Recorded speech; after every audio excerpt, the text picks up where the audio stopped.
আসসালামু আলাইকুম ভিউয়ার্স, আশা করি সকলেই অনেক অনেক ভালো আছেন। মার্কেট প্রথম দিকে তো ভালোই ছিল, প্রথম দিকে বলতে শেষ মুহূর্ত ছাড়া প্রায় 80 পয়েন্টের মতো প্লাসে গেছিল।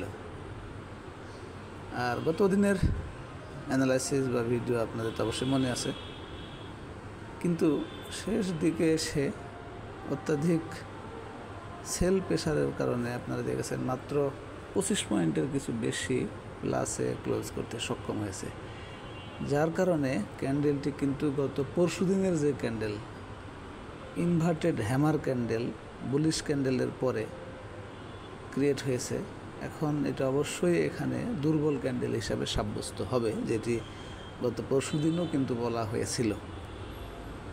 তো ক্যান্ডেল এবং অবস্থান এটা দুর্বল দুইটাই। তো গত পরশু দিনও বলা হয়েছিল, কিন্তু গতকালকে বাড়ছে, সেটা ঠিক আছে। এখন অন্য অ্যানালাইসিসগুলা দেখি কেমন।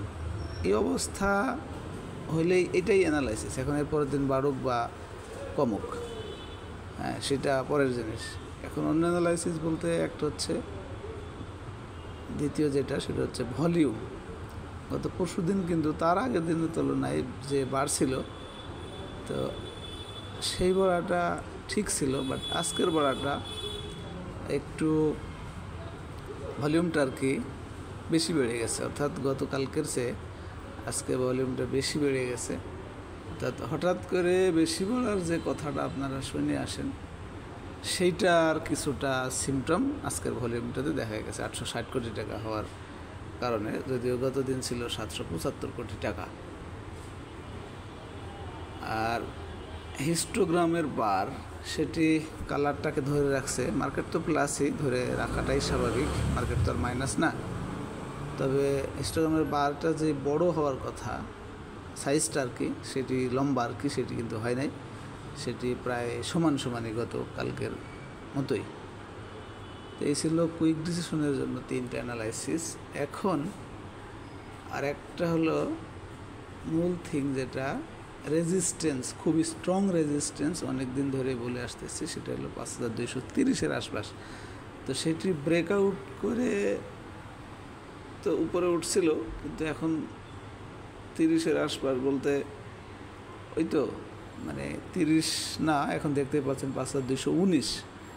তো এই রেজিস্ট্যান্সে আছে, যেহেতু স্ট্রং রেজিস্ট্যান্স, এইখানে কী ধরনের আচরণটা করে মার্কেট, এটাই একটু দেখার বিষয়। বাট এইটা যেহেতু স্ট্রং রেজিস্ট্যান্স, তো এটা ব্রেকআউট করতে পারলে তো মার্কেটের বুম বুম যে ভাবটা, সেটা কিন্তু খুব তাড়াতাড়ি দেখতে পাইতাম। তো এইটাই এখন এখানেই অনার করে নাকি একটু ব্রেকআউট করে রিটেস্ট করে আবার যায়, তো এই জায়গাটাতে একটু দেখার বিষয় আছে।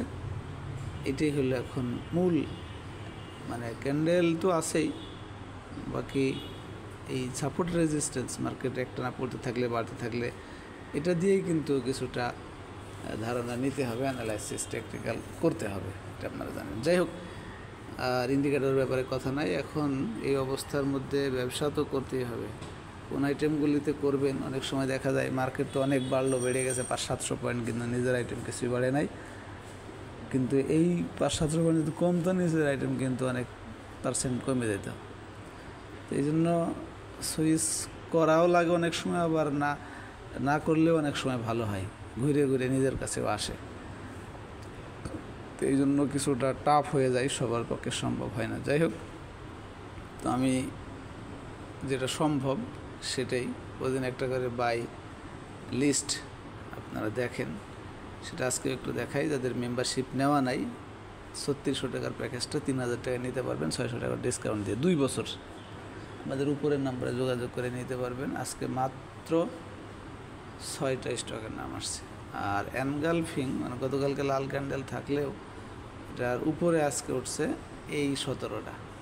আশা করি বুঝতে পেরেছেন। ভালো থাকবেন, ধন্যবাদ সবাইকে।